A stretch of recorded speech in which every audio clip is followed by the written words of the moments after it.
Assalamualaikum dan salam sejahtera. Bertemu kita dalam kehijauan. Saya, Azmi Mustafa, berharap Malaysia mampu mencapai kelestarian hijau 2050. Pada masa kini, perkataan kelestarian acap kali diguna pakai dan didengari.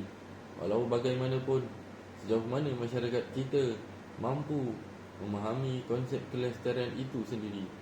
Adakah masyarakat kita mampu mempraktikkan dan menghayati konsep kelestarian? Apakah yang dimaksudkan dengan kelestarian? Sebenarnya, masyarakat kita hanya mampu mengungkap kelestarian, tetapi tahap kefahaman kita masih rendah. Mampu melahirkan masyarakat yang dapat mengimbangkan antara ekosistem alam sekitar, kesejahteraan hidup terjamin. Terdapat pelbagai cabaran bagi mengekalkan kelestarian alam sekitar pada masa kini. Apakah maksud lestari? Menurut Kamus Dewan edisi keempat, lestari membawa maksud tidak berubah, kekal atau tetap. Oleh itu, bumi yang lestari dapat digambarkan sebagai persekitaran bumi yang kekal bebas daripada sebarang unsur kerosakan alam. Mengapa pentingnya kelestarian ini? Kepupusan flora fauna, gangguan biodiversiti. Alam sekitar merupakan tempat tinggal bagi flora dan fauna yang menjadikan kitaran alam berlaku dengan semula jadi melalui rantaian antara satu sama lain. Flora fauna merupakan biodiversiti yang tidak boleh dipisahkan. Flora merupakan tempat perlindungan pelbagai fauna daripada angkara manusia atau sesama haiwan sendiri, menjejaskan kitaran alam semula jadi. Kepupusan salah satu daripadanya akan menjejaskan kitaran alam semula jadi. Penebangan hutan yang tidak terancang menyebabkan cuaca menjadi panas dan kering. Ini menjejaskan pertumbuhan flora dan fauna akan kehilangan habitatnya. Ini mengakibatkan kitaran semula jadi terganggu. Kekurangan sumber, pencemaran. Pencemaran seperti membuang sampah sarap dan sisa toksik ke dalam sungai dan sebagainya akan memberikan kesan buruk kepada kehidupan manusia. Sumber utama air akan menjadi kotor dan beracun dan tidak boleh digunakan. Secara tidak langsung, kemudaratan kepada ekosistem akibat penggunaan air yang tercemar. Pembalakan. Kehadiran hutan-hutan tahan hujan akan menakung air hujan secara semula jadi dalam kuantiti yang besar. Hutan yang lengkap dengan flora dan fauna menyebabkan air hujan yang turun dapat disalurkan dengan baik ke sungai. Air hujan yang turun itu tidak akan tersejat, malah akan disalurkan ke sungai untuk meneruskan peredaran air. Kerakusan pembangunan, pemanasan global. Aktiviti pembalakan yang berleluasa akan memberikan kesan buruk kepada alam sekitar dan hutan-hutan. Sekiranya aktiviti ini tidak dapat dikawal, jumlah tumbuhan hijau akan berkurangan dan ini akan menjadikan cuaca semakin panas dan tidak stabil. Oleh itu, hutan perlu dipelihara bagi mengelakkan suhu bumi meningkat dan menyebabkan pemanasan global. Bencana alam. Kepesatan dalam pembangunan dimulai dengan aktiviti pembalakan yang giat memberikan kesan buruk kepada alam sekitar. Boleh mengakibatkan berlakunya bencana alam tanpa diduga seperti tanah runtuh, banjir besar dan banjir kilat. Ini boleh mengakibatkan kemusnahan alam dan mengganggu ekosistem kitaran rantaian kehidupan. Mampukah kita mencapai hasrat kerajaan menuju kelestarian tahun 2050? Dalam mencapai hasrat ini, tak semudah diungkap sahaja dengan kata-kata tanpa usaha bersama. Usaha juga sering kali diganggu gugat dengan cabaran yang mendatang.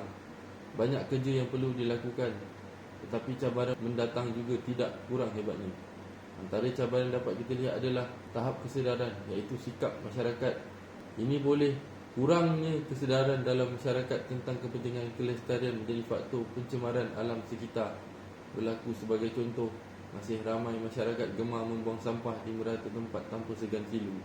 Ini boleh mengakibatkan pemandangan yang tidak elok di mata umum, terutamanya pelancong luar, dengan memberi imej buruk terhadap negara kita.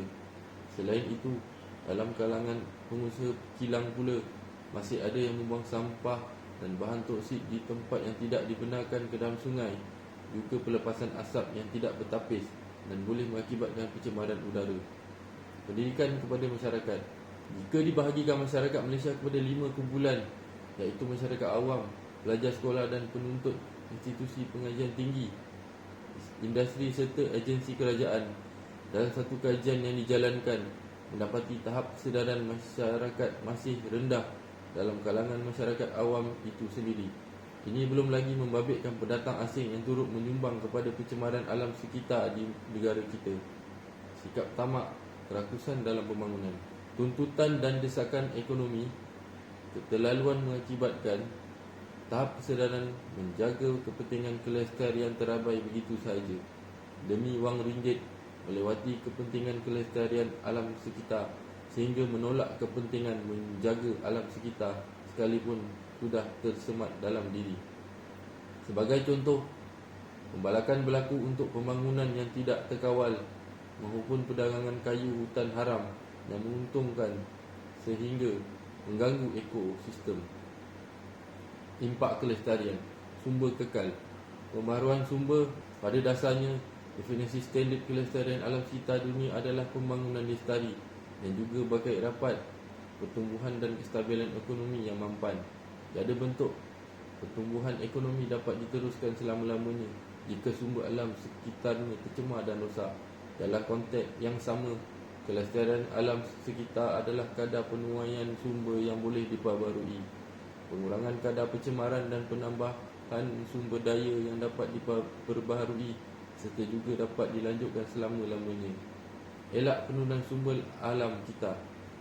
Ia didefinisikan sebagai interaksi bertanggungjawab dalam alam sekitar untuk mengelakkan pengurangan atau penurunan sumber semula jadi serta memungkinkan untuk kualiti persekitaran jangka panjang.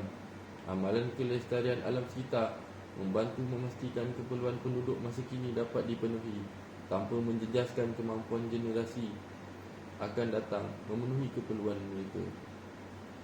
Kesimpulannya, usaha melonjakkan kemampanan adalah penting bagi pembangunan dan kesejahteraan Malaysia dalam tempoh jangka panjang. Dalam tempoh kajian semula RMK ke-12, pelbagai langkah telah diambil untuk melaksanakan pembangunan rendah karbon, bersih dan berdaya tahan, mengurus sumber asli termasuk air dan memperkukuh persekitaran yang menyokong. Walaupun kemajuan telah dicapai dalam pelbagai bidang, masih terdapat cabaran yang perlu ditangani bagi melonjakkan kemampanan negara. Usaha bersepadu dan langkah yang berkesan ini akan mempercepatkan kemajuan dalam pertumbuhan hijau untuk mencapai pembangunan mampan. Sekian, terima kasih.